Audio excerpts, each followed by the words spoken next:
నేను మిమ్మల్ని సబ్స్క్రైబ్ చేసుకోండి, లైక్ చేయండి ఇవేం అడగట్ల. ఒకే ఒక్క సర్వేకి సమాధానం చెప్పండి. 2029లో కాపు సామాజిక వర్గం ఎవరిని ముఖ్యమంత్రిని చేయబోతోంది? చంద్రబాబుని సీఎం చేయబోతోంది, జగన్‌ని సీఎం చేయబోతోంది. Chandrababu CM, Jagan CM.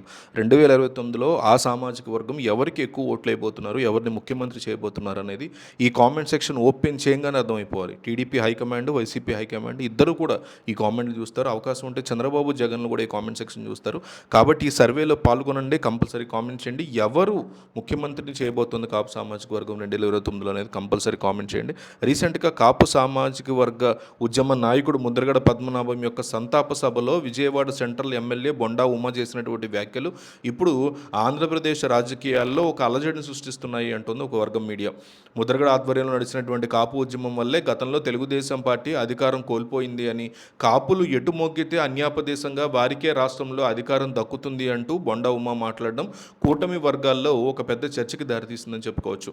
ప్రస్తుతం కాపుల్లో ఒక రకమైనటువంటి ఆందోళన, అలజడి నెలకొన్నాయి అని, ప్రభుత్వం వారి యొక్క ఆవేదనని తక్షణమే గుర్తించి జనాభా దామాషా ప్రకారం తగిన అవకాశాలు వాళ్ళకు కల్పించాలి అంటూ ఆయన సూచించడం అనేది జరిగింది.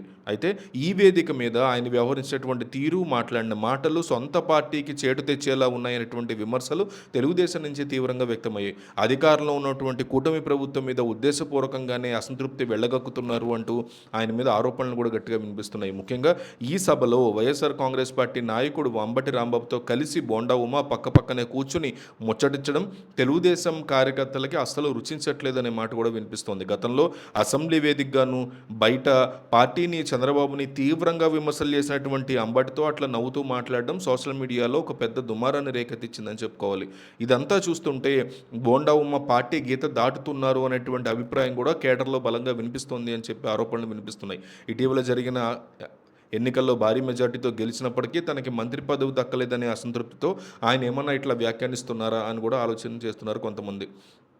పార్టీ అధిష్టానాన్ని నేరుగా విమర్శించడం అనేది ఆయన ఎప్పుడూ చేయలేదు, కానీ కాపు అంశాన్ని తెర మీదకి తీసుకొచ్చి ఆయన జనరల్గా తన అభిప్రాయాన్ని హానెస్ట్గానే చెప్పారు అనేది బోండా ఉమా వైపు వాళ్ళు చెప్తున్నటువంటి మాట.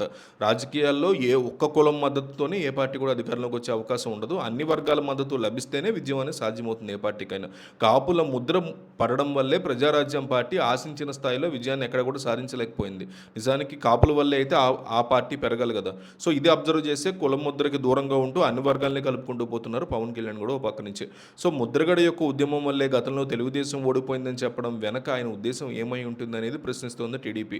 అదే నిజమైతే మొన్నటి ఎన్నికల్లో ముద్రగడ మద్దతు ఇచ్చారు కాబట్టి మొన్న ఎన్నికల్లో మరి ఆ పార్టీ ఎందుకు ఘోరంగా ఓడిపోయింది అనేది కూడా ఆలోచించాల్సినటువంటి విషయం అయితే ఉంది.